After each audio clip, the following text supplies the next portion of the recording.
with the Congress naming Jayaprakash as its nominee for the 13th October by-poll from Hisar. A triangular contest is on the cards, and as Shamsher Chandel reports, it is going to be a high-voltage one.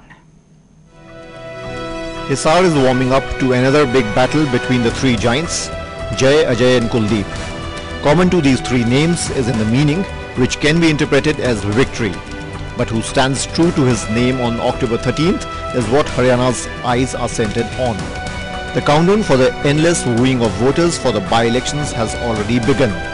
बहुत भेदभाव हमारे इलाके के साथ हुआ, चाहे वो चौटाला साहब की सरकार थी, चाहे मोदी की सरकार है, इस इलाके के साथ बड़ा भेदभाव हुआ, बिजली के मामले में, पानी के मामले में, रोजगार के मामले में, हर मामले में। तो सबसे बड़ा मुद्दा लोगों की मान सम्मान का है और जो भेदभाव इलाके के साथ हुआ।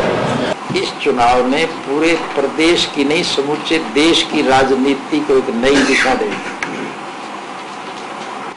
लोग क्या चाहते हैं, क्या लोग बेकारी और बेरोजगारी को पसंद करते हैं, महंगाई से सुखी हैं, कानून व्यवस्था की स्थिति बिगड़ी हुई है इससे राजी हैं, या लोग भ्रष्टाचार से संतुष्ट हैं, या विदेशों में जो काला धन है वो इस देश में ना आए, लोग मौज लूटते रहे, इस बात को से लोग संतुष्ट हैं।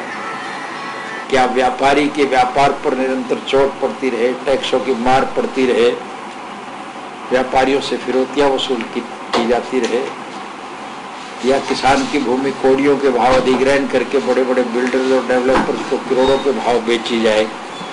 लोग क्या चाहते हैं, इसका फैसला केवल हिसार के मतदाता ही नहीं करेंगे, बल्कि समूचे देश के मतदाताओं की एक सोच होगी। ये चुनाव परिणाम जो है कोई निर्णायक चुनाव होगा। What the trio have in their hands is a whole set of incidents and events which could make or mar their prospects. For Kuldeep Bishnoi, his father Chaudhary Bhajan Lal's demise and a probable sympathy wave and an alliance with BJP. For Jayaprakash, the fact that he's a candidate of the party in power, which leaves very little for Ajay Chautala to upset the apple cart of the two campaigners. How they've fared this far is another crucial question. Let's have a look. INLD's Ajay Chautala started his political career from Rajasthan as MLA twice. He was also elected as MP from Bhiwani in 1999. At present, he is the INLD MLA from Dabwali. Jayaprakash of the Congress won Hisar Lok Sabha seat in 1989 on the Janata Dal ticket. He was also the Minister of Petroleum for State. Later, he won the 1996 Hisar seat on Haryana Vikas Party ticket. He also won the 2004 Lok Sabha seat on Congress ticket. The Haryana Janat Congress Supremo Kuldeep Bishnoi fought his toughest by-poll from Adampur and won as opposition candidate in 1998. He won the Bhiwani Lok Sabha seat in 2004 and formed the Haryana Janat Congress with Father Bhajan Lal in December 2007. Later, he won the 2009 Adampur Assembly seat. Bhajpa से समझौता होने के बाद उनके पास राष्ट्रीय स्तर के नेता मैदान में आ गए हैं और राष्ट्रीय स्तर के नेता रैलियों करके वो चुनाव प्रचार करेंगे। अदरवाइज भाजपा के पास सिवाय कुलदीप के और कोई स्टेज पर बोलने वाला कार्यकर्ता नेता था ही नहीं। While for Kuldeep Bishnoi it is a do or die battle, a battle which will decide his future course and that of the Haryana Janat Congress. For Jayaprakash, losing the by-election could jeopardize his political future, and for Ajay Chautala, despite the loss, he has little to lose. Shamsher Chandel, Day and Night News, Chandigarh. To discuss this, we are now joined in by our correspondent Shamsher Chandel from the newsroom.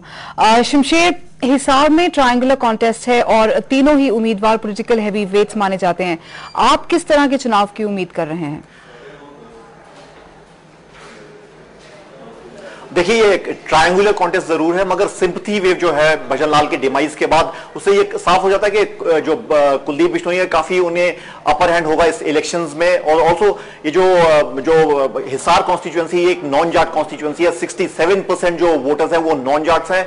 इस वजह से जो कुलदीप बिश्नोई है अभी clearly काफी उन्हें favourite माना जा रहा है, मगर उनके सामने एक बहुत बड़ा सवाल है कि उनके पॉलिटिकल सर्वाइवल का सवाल है। उनकी HJC जो पार्टी है, उनके 5 MLAs डिफेक्ट कर चुके थे और उसके बाद वो एक लोन सर्वाइवर है, उन्हें पूरी पार्टी को रिवाइव करना पड़ेगा और ये उनके सामने बहुत बड़ा सवाल है। जो जयप्रकाश है काफी सीजन कैंपेनर है और 3 बार इलेक्शंस लड़ चुके हैं, तीनों डिफरेंट पार्टी से इलेक्शंस लड़ चुके हैं और इस वजह से वो भी काफी स्ट्रॉन्ग दावेदार है। मगर सिंपथी वेव क्लियरली बिश्नोई के हाथ में रहेगी और जेपी जो है एक जाट कैंडिडेट है, जो जाट वोट्स हैं, जो 33% जाट वोट्स हैं, वो जरूर जेपी और जयप्रकाश और अजय चौटाला के बीच बढ़ सकती हैं। तो clearly with the BJP in trying to support Haryana Janata Congress, ये ऐसा लग रहा है कि इस वक्त कुलदीप बिश्नोई का पलड़ा काफी भारी है।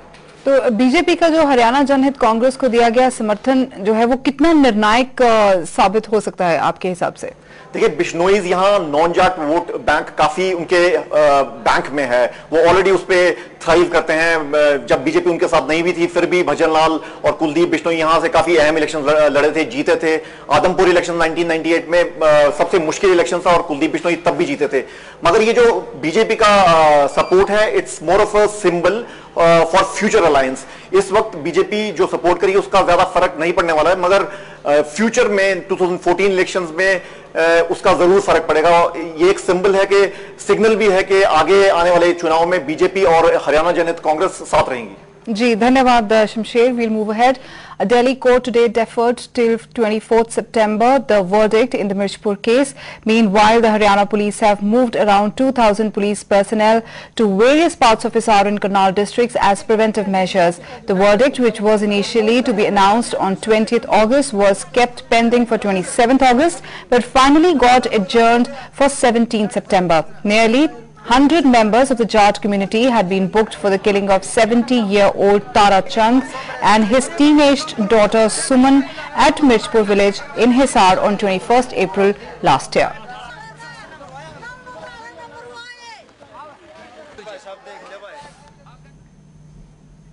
That's all we have in this edition of Prime. Till we meet again, good luck and goodbye.